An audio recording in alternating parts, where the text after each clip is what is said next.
Male manatees reach sexual maturity around 3 to 4 years of age. Females reach maturity at 3 to 5 years of age, but are reported to typically begin breeding at the age of 7 to 9. When a reproductively viable female comes into season, multiple males will compete for her acceptance. Zoologists refer to this behavior as lekking. The female surveys the group and selects her partner. Usually it's the largest dominant male to be selected. Lekking, a courtship ritual, is common in many other types of animals. Each female will mate with a single male, who in turn will mate with multiple females. Once a female has successfully mated, her gestation period will last 12 to 14 months until such time she will give birth to one calf, just over 4 feet long, weighing between 60 and 70 pounds. Occasionally they'll have twins, but one calf is the norm. She will not breed again for another year or two, as she will spend time and her own energy and investment raising the calf on her own. The male does not contribute to parental care.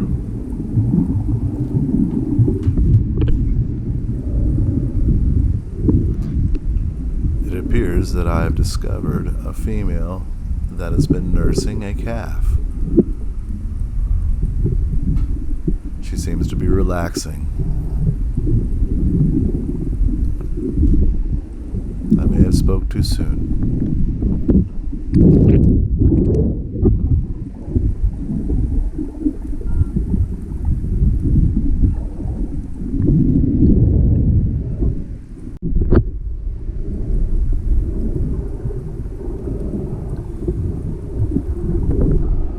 Manatees have the ability to communicate. Have you ever heard a manatee's voice? Manatees communicate with a high-pitched frequency voice consisting of squeaks and squeals. Here it is.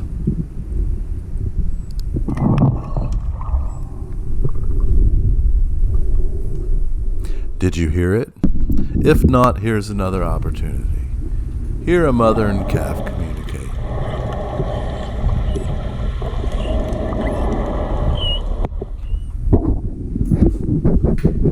Manatees have small ears. An external ear flap would create resistance and impair movement. As the manatee communicates in a seemingly high-pitched frequency only, their ears may not be accustomed to hear the low-frequency sounds of the roaring boat motors. If they do not hear the sounds, they seem to have no idea that they are in danger.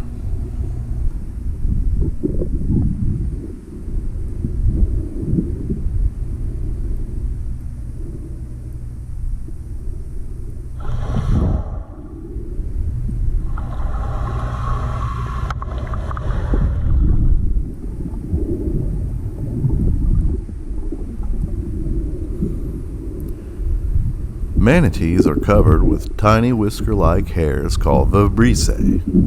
The vibrissae grow from a follicle with numerous sensory nerves, which are very sensitive, assisting with navigation in times perhaps when visibility is poor, helping to identify currents, objects, and food. In this next shot, note the vibrissae on this manatee, which likely alerted it to my presence.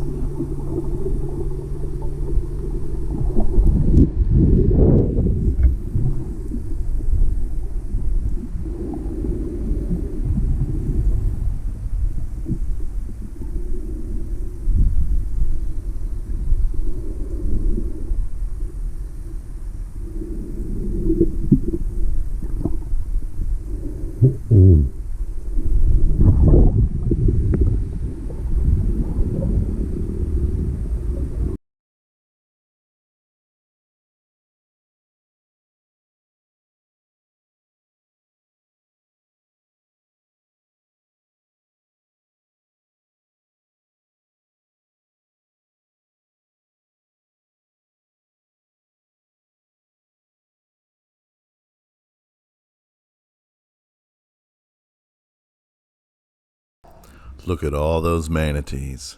Temperatures are cooler. They huddle together to keep warm. Those two pipes at the top left of the screen are pumping warmed water from the power plant back into the waterway. Here, the manatees congregate during the winter months and conditions become crowded, especially when cold fronts come through. They will return year after year.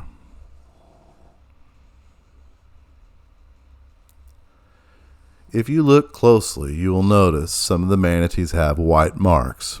This is scar tissue.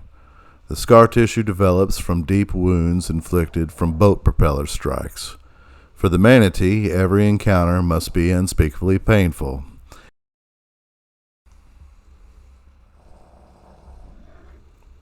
Every one of these encounters could have been avoided if people just took a little extra time to be observant of their surroundings.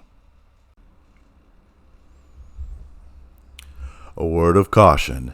These next shots are graphic. They offer insight into the agony and disfigurement suffered by manatees when they are unlucky enough to encounter humans.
Note how skinny this manatee is. Aside from negligent boat operators, the most urgent challenges facing manatees today is starvation. Pesticides, fertilizer, and other pollutants running off in the waterways are killing off the seagrass the manatees eat. The casualty numbers for this year, 2021, are extremely high. I will do a follow-up episode on this topic soon. Stick around. This has to be agonizing. I've never seen anything like it.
Thanks for taking the time to learn about the manatee. Please subscribe to Undersea Theater and catch the next video coming soon. Thanks a lot.